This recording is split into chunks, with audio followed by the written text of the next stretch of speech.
Nice students that snapped and killed their teachers. My personal opinion to this has to be like, I unfortunately knew some people that were like this, and obviously did not, act on their own actions like that. But listen, I would love to see how something like this happens. Great incident.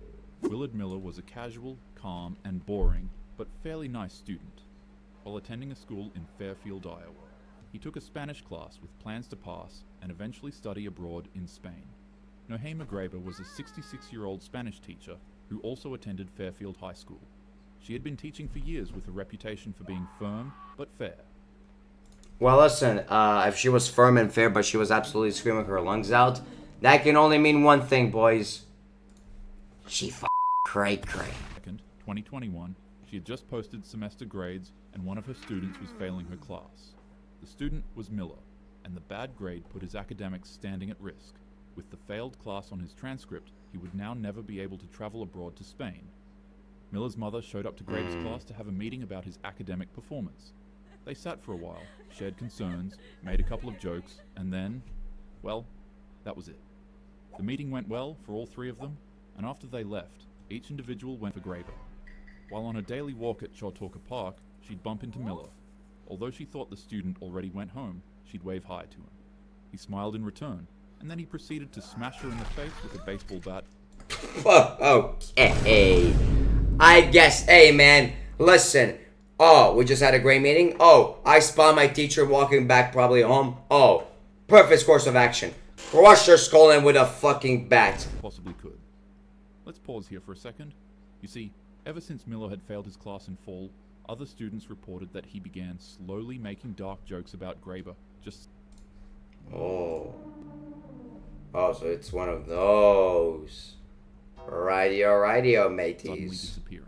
These jokes slowly evolved into intentions when Miller was caught searching things on Google in regards to if students would be given an automatic pass in their class if their teacher passed away mid-term. Okay. I understand looking for loopholes is one thing, but if you're intentionally planning ahead of time to absolutely murk your teacher, then you might have a problem. And also, we're not going to talk about that freeze frame, by the way. Let's keep going. For some odd reason, a failed semester was enough to cause Miller to snap, and another student named Jeremy Goodale wanted to join him on his Why does he look like me? nefarious and ridiculously stupid mission to assassinate a teacher for his grades. At this point, Oh, you could probably guess. Not good. Goodale stayed on watch as Miller struck the Spanish teacher again and again. Okay, impact frames is not... Bro, impact frames for that scene were absolutely not needed. Do not get me started. Swinging as hard as he could. Although you would assume that this shameful atrocity was over, the two students didn't stop there. Miller handed the bat over to Goodale because she was still Oh my alive. god. They kept hitting her over and over again, fracturing her skull and causing irreparable damage. When they finally stopped, they dragged her body off the path, covered it with a tarp they'd brought specifically for this purpose. Her van and drove it to a remote rural road to make her disappearance look random. Her body was discovered the next day by other park visitors.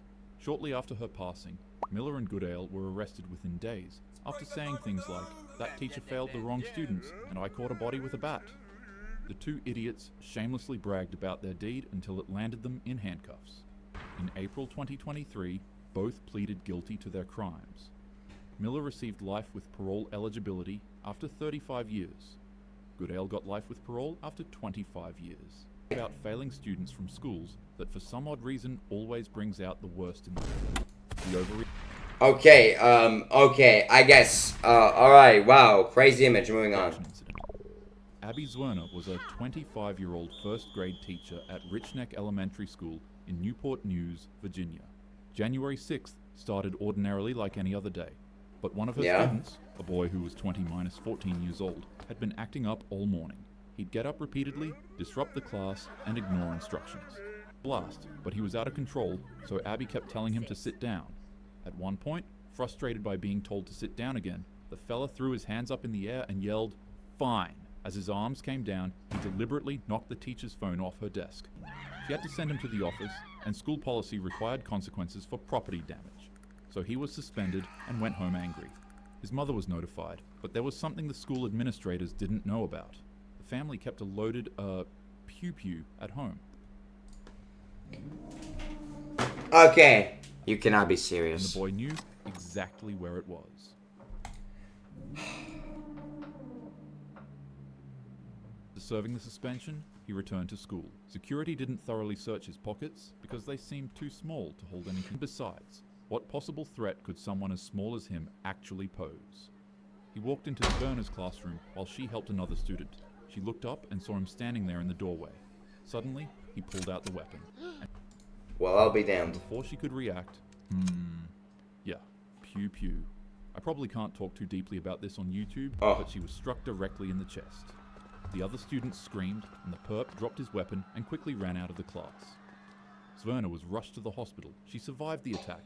It caused permanent damage to her spine, permanently lodged near it. Doctors determined that it'd be too dangerous to remove without risking paralysis. The little guy couldn't be charged due to his age, but his mother, Deja Taylor, was later charged and received 3 years and 9 months for felony neglect. Sverna resigned from teaching after the attempt on her life. She's spoken publicly about suffering from PTSD and being unable to return to the classroom, and a $40 million lawsuit against the school district. I mean, shit, she... Had ignored warnings from staff members about the weapon. A first-grade teacher was year-old because she told him to sit down. Madness. The bully was a young man attending school in the Bronx in New York. For months, he had been living in absolute hell. A group of older boys had been tormenting him relentlessly. They'd call him names and shove him into lockers between classes. They would also follow him home and stand outside My his building, God. laughing and threatening him. Sometimes, they urinated on his front door, forcing his family to clean it up while his younger siblings watched. Noel told teachers My and God. administrators what was happening. Still, nothing changed. The bullies became more aggressive, with the main one being Timothy Chalamet. I mean, But...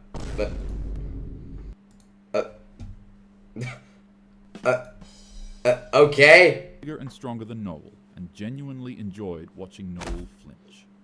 On June 18th, 2014, Timothy and his friends surrounded Noel again. But this time, Tim started throwing punches Damn! in his chest and ribs as he tried defending himself. His bully was too strong, Noel was overpowered, and immediately Oh, shit. other students gathered around filming on their phones Oh, as they watched no. him get beaten to a pulp. And once again, just like the Oh, police no. and just like the teachers, no one stepped in to intervene. It was at this moment that something inside Noel snapped.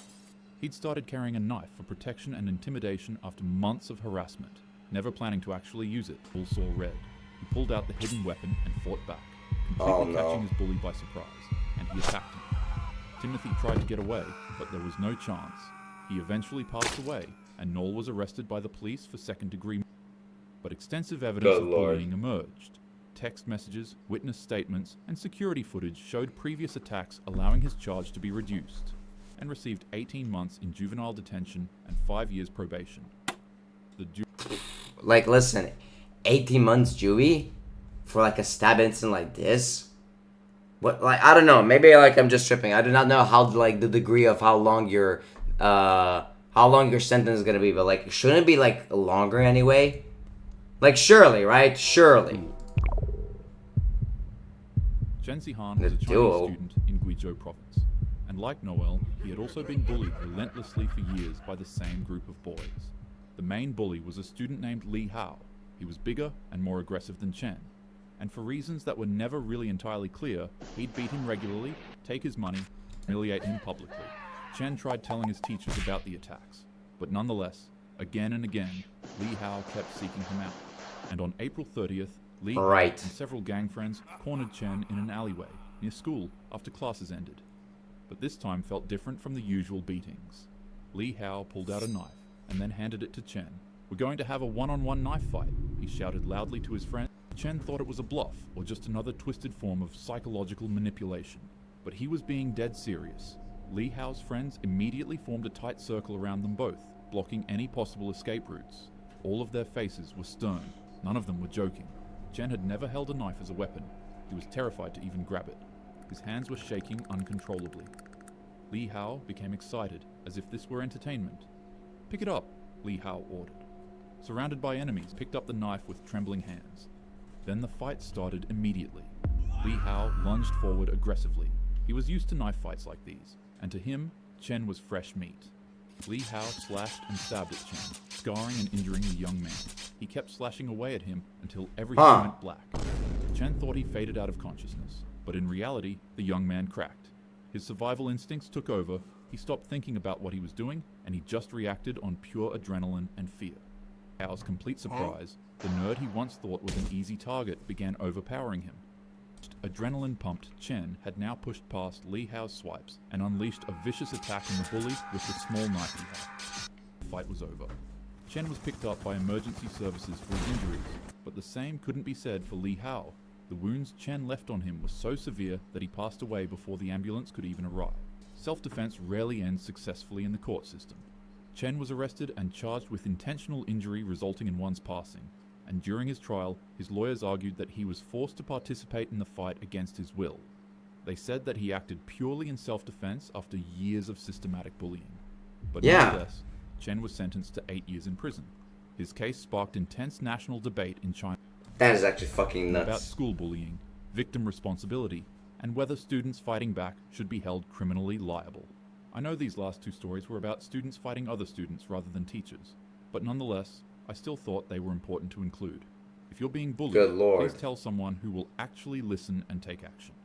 If you're being ignored, keep on telling different people until someone helps you. And if you see someone being bullied, speak up. Don't just stand there filming it on your phone for social... Okay, like if you actually take up your phone to record while someone is fighting, you're also the problem. Whether like people are duking it out for like funs and shits and like shedding gigs, okay. But like, you gotta understand, like listen, some people actually go for stuff like this, okay? And I hate to say it and put it like this in like a kind of corny way, but this is a real fucking issue. Please go talk to someone you can absolutely trust, alright? Like, it is absolutely disgusting what happens to like, what drives people to this point. And the people who cause that as well. That is absolutely mad. But again, let's move on to something else. NC nothing.